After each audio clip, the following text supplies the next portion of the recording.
Nga 3 shtyllat mbi të cilët mbështetet mbijetesa serbe në Kosovë, arsimi, shëndetësia dhe Kisha Ortodokse serbe, një përpjekje për të integruar dy shtyllat, shëndetësinë dhe arsimin në sistemin e Kosovës në mënyrë që dëshiron Albin Kurti, është e barabartë me përqafimin e vdekjes për popullin serb, paralajmëroi antari i kryesisë së listës serbe Igor Simić.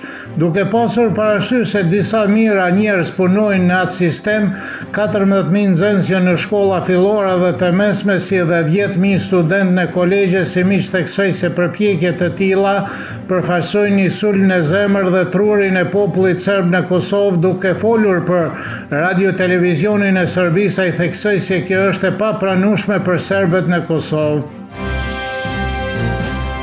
Presidentja e Kosovës Vjosa Osmani tha se dashuria dhe zëri e qytetarëve të Kosovës do të mbeten busulla e saj edhe në të ardhmen. Besimi, dashuria dhe zëri i popullit të Kosovës më udhëhoqën në rrugën time dhe do të mbetet busulla ime në çdo hap përpara, shkroi Osmani në rrjetin socialisht së bashku me një video nga takimet e saj me qytetarët e Kosovës. Mandatin 5 vjeçar Vjosa Osmani i skadon pas nesër. Ajo ka shprehur publikisht ambicjet e saj për të kandiduar për një mandat të dytë, por tani për tani nuk dihet nëse do të ketë 30 nënshkrimet e nevojshme të deputetëve për kandidim. Eugen Cakolli nga Instituti Demokratik i Kosovës vlerësoi se duke se ka përsëri një garë se kush do të jetë përgjegjës nëse Kosova shkon përsëri në zgjedhjen e vend që të përqendrohen në arritjen e një zgjidhje që ofron stabilitet. Sipas tij, shkelja e afatit kushtetues paraprakisht mund të zgjedhë vetëm përmes zgjedhjeve të reja të jashtëzakonshme. Avokati Ardian Baraktari paralajmëroi se mosrespektimi i afateve kushtetuese gjatë zgjedhjes së presidentit të Kosovës do të krijonte një precedent të rrezikshëm dhe kujtoi se sipas kushtetutës, presidenti duhet të zgjidhet jo më vonë se 30 ditë para përfundimit të mandatit të presidentit aktual. Eksperti i marrëdhënieve ndërkombëtare Blerim Vela pret 3 skenar të mundshëm për zgjedhjen e një kandidati për president të Kosovës dhe i quajti ditën e sotëm dita D. Skenari i parë është që kandidati të jetë nga familja Jashari, i dyti është që të jetë një kandidat partijak, për shembull Glauko Njufca ose Saranda Bogojeci, dhe i treti është që të jetë një kandidat jo partijak nga qarqet akademike ose diplomatike, deklaroi Vela në rrjetin social. Në asnjërin nga 3 opsionet ai nuk përmendi Vjosa Osmanin, i cili ishte shefi i kabinetit së saj.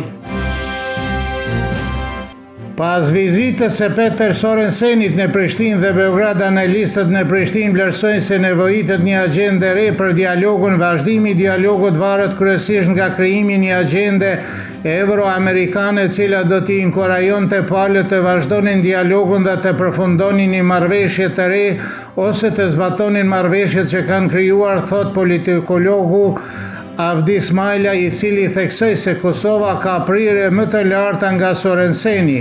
Analisti Ben Andoni beson se dialogu do të ngecë përsëri, por ai gjithashtu thekson se Sorensen është më i mirë për Kosovën se sa Miroslav Lajçak, me vlerësimin se Sorensen po përpiqet të jetë sa më i paanshëm. Kosova ka aplikuar për një mision në gaz për të konfirmuar partneritetin e saj strategjik me Amerikën dhe për të siguruar legjitimitetin ndërkombëtar. Ajo do të ofrojë aq ushtar sa kërkon Washingtoni, thot konsulenti gjeopolitikës dhe sigurisë Nikola Lunić. Studiusi i studimeve të sigurisë Nikola Vojinović beson se Kosova nuk ka kapacitete për të marrë pjesë në misionin në Gaza dhe se ky është një truk i thjesht propagande. Vojinović thekson se Gaza është ende një zonë lufte, kështu që për momentin do të ishte një mision imponimi, jo paqruajtje. Pjesëmarrja e Kosovës në misionin paqërues është shumë e rëndësishme dhe kur FSK-ja është afër Shteteve të Bashkuara, ajo gjithmonë ka kapacitetet e nevojshme, theksoi analisti politik Armen Demako dhe pohon se kjo pjesëmarrje do të ishte brenda bllokut të vendeve të caktuara. Drejtori i Qendrës së Kosovës për studimet e sigurisë Mentor Varjolli beson se pjesëmarrja në misionet paqëruese është e nevojshme për Kosovën, ndërsa kreu i Institutit Oktopus Arben Fetoshi e sheh angazhimin e paralajmëruar si një mesazh strategjik në kontekstin e ngjarjeve aktuale gjeopolitike. Moti nesër do të jetë pjesërisht me vranësira dhe ngrohtë në perëndim dhe jugperëndim, vende me shi të lehtë era adopt në drejtim të ndryshueshëm, temperatura mëngjesit nga -2 deri në 6, kurse ajo maksimale ditore nga 16 deri në 20 gradë Celsius.